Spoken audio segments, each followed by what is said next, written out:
दोस्तों, हमारे देश में मंदिरों की संख्या अनगिनत है और देश ही नहीं दुनिया भर में आपको हिंदू मंदिर देखने को मिल जाएंगे। इन मंदिरों में से बहुत से मंदिर पुराने और प्रसिद्ध भी हैं। इन मंदिरों में हजारों श्रद्धालुओं का रोज आना जाना लगा रहता है।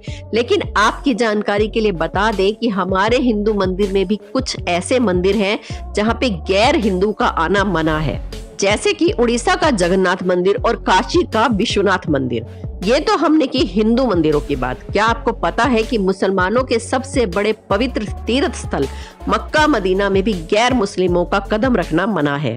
जी हाँ दोस्तों, अगर आप इस्लाम धर्म से कोई ताल्लुक नहीं रखते हैं तो आप मक्का मदीना में नहीं जा सकते हैं, क्योंकि ऐसा माना जाता है कि अगर कोई गैर मुस्लिम इस पाक जगह पर कदम रखता है तो मक्का मदीना की पवित्रता खंडित हो जाएगी। इसलिए यहाँ की यात्रा करने वाले रास्ते पर साफ शब्दों में लिखा होता है कि मक्का इज ओनली फॉर मुस्लिम्स। लेकिन आज हम आपको एक ऐसे व्यक्ति के बारे में बताने वाले हैं जो हिंदू होकर भी मक्का मदीना के दर्शन कर चुका है। हाँ, ये बात अलग है कि दर्शन करने के बाद उसकी समाधि बना दी गई। दोस्तों, मुसलमानों की इस धार्मिक जगह पर कोई भी गैर मुस्लिम नहीं जा सकता है। शायद आपको ये बात पता होगी कि आप अगर देश या दुनिया की किसी भी मस्जिद में जाना चाहते हैं तो उसके लिए किसी भी धर्म के लोगों के लिए मनाही नहीं है। यानी कि किसी भी धर्म के लोग या किसी भी धर्म का व्यक्ति बेफिक्र होकर मस्जिद में प्रवेश कर सकता है। तो अब बहुत से लोगों के मन में ये सवाल आ रहा होगा कि आखिर ऐसा क्यों है कि गैर मुस्लिम मस्जिद में जा सकता है लेकिन मक्का मदीना में नहीं। तो आइए जानते हैं आखिर वो कौन सी बातें हैं जो मक्का मदीना को खास बनाती हैं और आखिर क्यों चाहकर भी कोई गैर मुस्लिम वहां प्रवेश नहीं कर सकता है। और ये भी जानेंगे कि आखिर वो कौन है जो हिंदू होकर भी मक्का मदीना में घुस गया। तो दोस्तों, वीडियो शुरू करने से पहले और आपके इन सारे सवालों के जवाब देने से पहले हमारे चैनल अनोखी दुनिया को सब्सक्राइब जरूर कर लें और बेल आइकन को प्रेस करना ना भूलें। दोस्तों, मक्का मदीना जाने का ख्वाब हर मुसलमान का होता है। हर मुस्लिम अपने पूरे जीवन काल में कम से कम एक बार यहाँ जरूर जाना चाहता है। ऐसा माना जाता है कि एक मुस्लिम अगर यहाँ पहुँच जाए तो मानो उसको जन्नत का एहसास हो जाता है। सऊदी अरब के ऐतिहासिक हिजाज क्षेत्र में मक्का शहर स्थित है। मक्का इस्लाम धर्म का सबसे पवित्र स्थल है, जहाँ पर काबा, तीर्थ और सबसे बड़ा पवित्र मस्जिद अल हरम स्थित है। जनगणना के अनुसार 2020 में यहाँ की जनसंख्या 20 लाख से भी अधिक थी, लेकिन हर साल इससे भी 3 गुना ज्यादा हज यात्री यहाँ पर प्रति वर्ष पहुँच जाते हैं। इस स्थान को महान पैगंबर मोहम्मद का जन्म स्थल माना जाता है और ये भी माना जाता है कि यही वो जगह है जहां पहली बार मोहम्मद द्वारा कुरान की क्रांति शुरू की गई थी। दोस्तों, अगर आप मुस्लिम नहीं हैं तो आपने किसी मूवी या फोटो में देखा होगा कि मक्का में पत्थरों से बना हुआ एक विशाल मस्जिद है जिसके बीच में एक काली इमारत है। आपको बता दें कि इसे काबा कहा जाता है। काबा ग्रेफाइट पत्थर से बनी हुई 40 फीट लंबी और 30 फीट चौड़ी इमारत है। इसमें कोई भी खिड़की नहीं है, पर एक दरवाजा है। जो लोग हज के लिए जाते हैं वो तवाफ नाम की रस्म के अनुसार काबा की 7 परिक्रमाएं करते हैं। काबा एक पवित्र क्यूब आकार की इमारत है। ऐसा माना जाता है कि ये 1400 साल पुरानी है। पूरी दुनिया के मुसलमान चाहे वो कहीं भी हो, कहीं भी नमाज पढ़ रहे हो, वो काबा की ओर मुंह करके ही नमाज पढ़ते हैं। दोस्तों, हर मुसलमान व्यक्ति को दिन में 5 बार काबा की ओर मुख करके पूजा करना यानी कि नमाज पढ़ना अनिवार्य है और साथ ही पैगंबर मोहम्मद की बातों का अनुसरण करना और अपने पापों की मुक्ति के लिए उनसे प्रार्थना भी करना जरूरी है।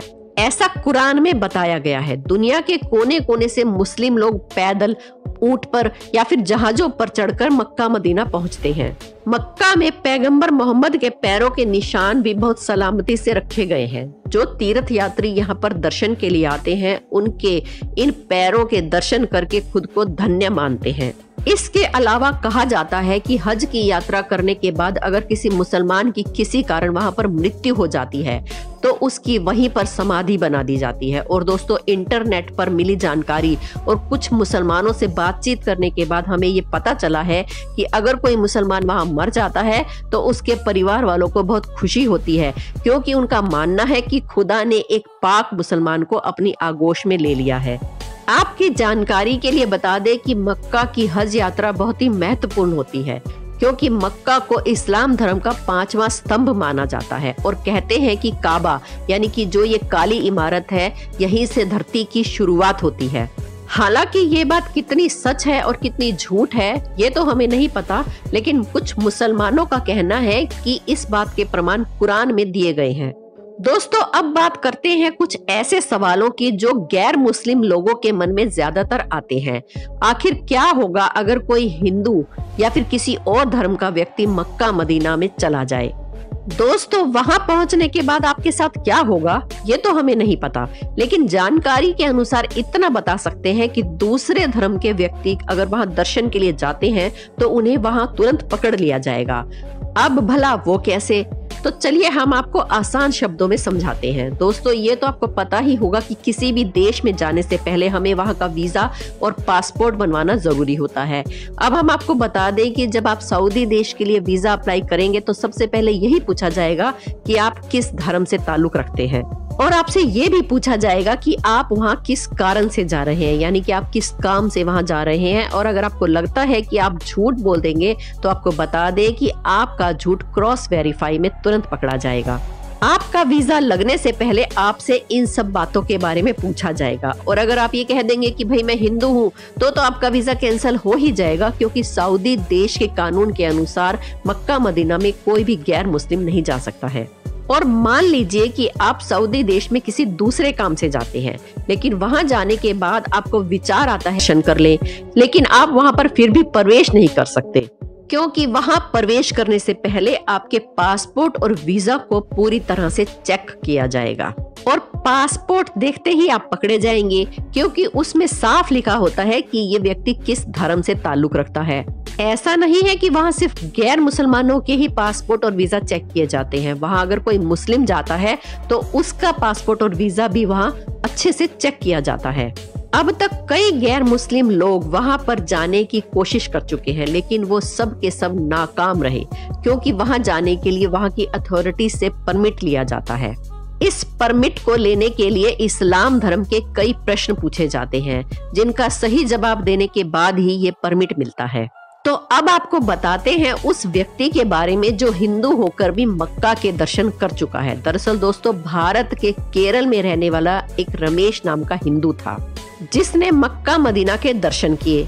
लेकिन अब आप सोच रहे होंगे कि भला वो कैसे? तो दोस्तों, भारत का रहने वाला रमेश एक हिंदू था, लेकिन वो सऊदी में काम करता था। वो वहाँ जिस कमरे में रहता था उसके साथ उसका एक दोस्त रहता था जिसका नाम सिद्दकी था। उसके दोस्त सिद्दकी ने उसे इस्लाम धर्म के बारे में बताया। अपने दोस्त की बातों को सुनकर रमेश उसे पसंद करने लगा। रमेश ने इस्लाम धर्म के ऊपर लिखी कई बातें भी पढ़ी और उन्हें समझने की कोशिश की। फिर उसके बाद उसने नमाज पढ़ना भी शुरू कर दिया। दोस्तों, कुछ मुस्लिम ऐसे होते हैं जो दिन में एक बार भी नमाज नहीं पढ़ते हैं, लेकिन रमेश दिन में 5 नमाज पढ़ने लगा। जब रमेश भारत लौटा तो उसने अपने परिवार वालों को कहा कि वो इस्लाम धर्म को अपनाना चाहता है। उसके इस फैसले से उसके परिवार वाले काफी नाराज हो गए, लेकिन कहते हैं ना कि अगर आप कुछ ठान लो तो आपको कोई नहीं रोक सकता। ठीक ऐसे ही रमेश ने अपने परिवार वालों के सामने इस्लाम धर्म को अपना लिया और सबके सामने कबूल किया कि इस्लाम धर्म दुनिया का सबसे अच्छा धर्म है। इसके बाद उसने अपने सारे सरकारी दस्तावेजों में अपना नाम बदलकर मुजम्मिल रख लिया। दोस्तों, इस्लाम धर्म से रमेश बहुत ही लगाव करने लगा था, इसलिए उसके मन में ये बात आई कि क्यों ना मक्का मदीना के दर्शन के लिए जाया जाए। अब इस फैसले के बाद वो मक्का मदीना के लिए चला गया। सारे सरकारी दस्तावेज सही थे, इसलिए उसे वहां जाने की अनुमति यानी कि परमिट भी मिल गया। काबा की परिक्रमा करने के बाद और सारी जरूरी रस्में पूरी करने के बाद उसने खुदा से ख्वाहिश की कि ए खुदा, मुझे तू अपनी आगोश में ले ले। दोस्तों, जैसा कि हमने आपको पहले भी बताया था कि अगर वहां जाकर किसी की मृत्यु हो जाती है तो इस्लाम धर्म के अनुसार वो बहुत खुशनसीब होता है। अब रमेश ने तो बहुत परिश्रम किया था वहां जाने के लिए और इस्लाम धर्म को भी अपना लिया था, शायद इसीलिए उसकी सारी मनोकामनाएं पूरी हो गई। जिसके बाद रमेश के घर वालों को सूचना दी गई और फिर उसकी वहीं पर समाधि बना दी गई। तो दोस्तों, आज के वीडियो में बस इतना ही। हमारे चैनल अनोखी दुनिया को सब्सक्राइब करके बेल आइकन को जरूर दबा लें। वीडियो के लिए एक लाइक तो बनता है। दोस्तों, मिलते हैं अगले वीडियो।